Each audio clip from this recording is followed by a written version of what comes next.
তোমার কোন যেতে পারে না তুমি সে যাচ্ছ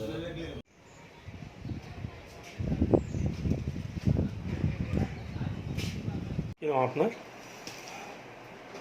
আমার নাম আরজানা লিমা, ডাকনাম লিমা। বাড়ি কোথায়? খুলনা বাগেরহাট। কোথা থেকে আসছেন? দিল্লি থেকে। তো দিল্লি কি করে গেলেন? দিল্লি? আপনি তো বাংলাদেশে, দিল্লি কি করে গেলেন? আমি লকডাউনের আগে দিল্লিতে গিয়েছিলাম। দিল্লিতে যাওয়ার পরে আমাকে একটা মেয়ে নিয়ে গিয়েছিল, পাসপোর্ট করে আমাকে নিয়ে গিয়েছিল। যাওয়ার পরে ওই মেয়ে ওরা আমাকে আমার পাসপোর্ট আটকাই দেয়। আর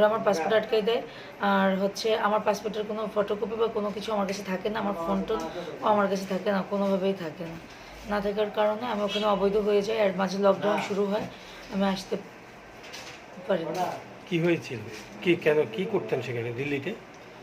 দিল্লিতে আমি একটা বাসায় থাকতাম। মানে বাসায় থাকতেন বলতে কি করতেন? কাজবাজ করতাম। কাজ করতেন। তো কত বছর আপনি দিল্লিতে ছিলেন? আমি 3 বছর ছিলাম। 3 বছর দিল্লিতে ছিলেন। এখন আপনার পাসপোর্ট নেই? না। বিনা পাসপোর্টে আপনি এখানে এসেছেন। এটা কোথায় জানেন তো? না, এটা আমি দেখেছি আগরতলা। এটা আগরতলা দেখেছেন? আচ্ছা, এখানে কেন এসেছেন এখানে? আমি বাংলাদেশ যাওয়ার জন্য এসেছি। কীভাবে যাবেন? চারদিকে তার কাটা, কীভাবে যাবেন? কি বলেছে? কি পার করে দেবে বলেছে? সুমনের লোক পার করে দেয়। সুমন কি? সুমনকে আমি চিনি না। নাম কি? সুমন কি? জানি না আমি, শুধু আমার কাছে সুমন লেখা আছে। সুমন লেখা আছে। কি করে জানলেন সুমন লোক পাঠায়? এখান থেকে আগেও গিয়েছে অনেকজন। আগেও লোক নিয়ে গেছে? কতজনকে পার করিয়েছে? আমি জানি না কতজনকে পার করিয়েছে, এমনি এখান থেকে লোক গিয়েছে, আমি সেখান থেকে শুনেছি। তাদের সাথে কথা হয়েছে?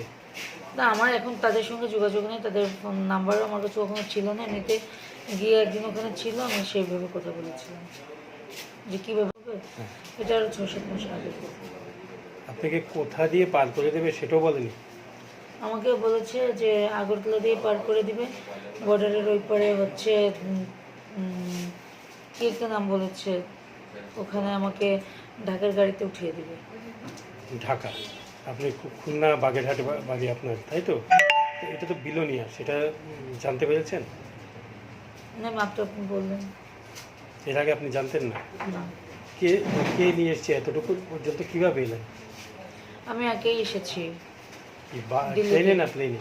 প্লেনে। প্লেনে কী করে টিকিট কাটলেন পাসপোর্ট ছাড়া? বা আপনার কাছে কী কাগজপত্র আছে? ডকুমেন্ট সব আমি ওনাদের দিয়েছি। কাকে দিয়েছে? কাকে দিয়েছে? আমাকে যারা ওখান থেকে এনেছে, ওনাদের কিছু ডকুমেন্ট আছে। ও কে এনেছে? নাম বলুন। আমি নাম কি বলবো, আমি কারণ নাম জানি না।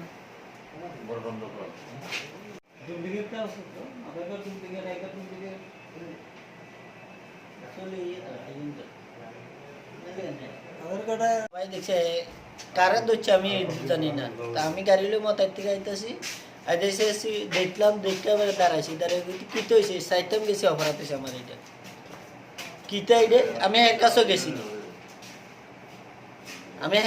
গেছি না, ইয়ার আধা ঘন্টা পর রেডি শুনছি বোধ হয় কার কাছে রেডি লোক আসে নাই। তারা যেগুলো যার থ্রুতে আইসে তার লোক তো এখানে আসে ইনভাইট, তারাই সম্ভাবনা ফোন দিছে, এখানে মিলনও আছে।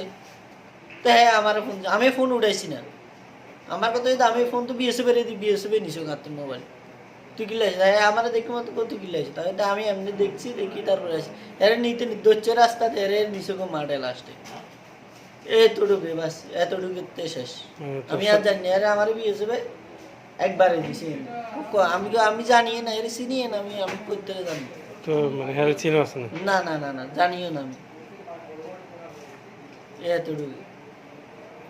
ইয়ে থেকে মতাই না জগৎপুরে বাজারটা পার হইলে ইয়াটা আছে না, লোকনাথ আশ্রমের সামনে মেইন রোডে। তোর বাড়িতে হইছে ওইদিকে না? না, আমি মতাই থেকে আইতাছি। বাড়ি হলো আমজাদনগর? গাড়ি লই আইতাছি, আমার গাড়িও লই আইছে। আচ্ছা, বাড়ি তো এমনি কোন জায়গায়? বাড়ি আমজাদনগর।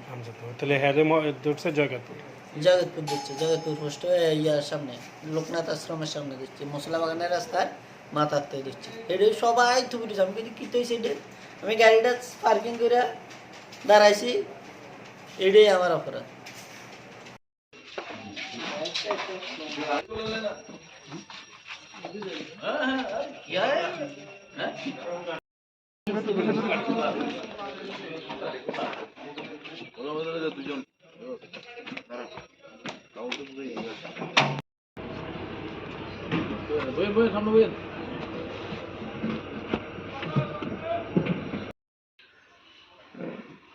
গতকাল রাত্রে একটা গোপন খবরের ভিত্তিতে বিলোনিয়া থানার পুলিশ এবং ওএনপিএস মথাই এলাকা থেকে একটা বাংলাদেশি মহিলাকে আটক করা হয়, যাকে বাংলাদেশে পার করার জন্য এই এলাকারই কিছু লোক যুক্ত ছিল। তার সঙ্গে মিলন মিয়া নামে একজন লোককেও অ্যারেস্ট করা হয় এবং তার সঙ্গে গাড়িটি আমরা ডিটেন করি। কোন জায়গা থেকে? মতাই এলাকা থেকে ডিটেন করা হয়, বর্ডার কাছে। নাম কি যে বাংলাদেশিটা ধরা হয়েছিল? আটজনা লিমা, খুলনা, বাংলাদেশ, খুলনা। বয়স কত? বয়স 30 হবে।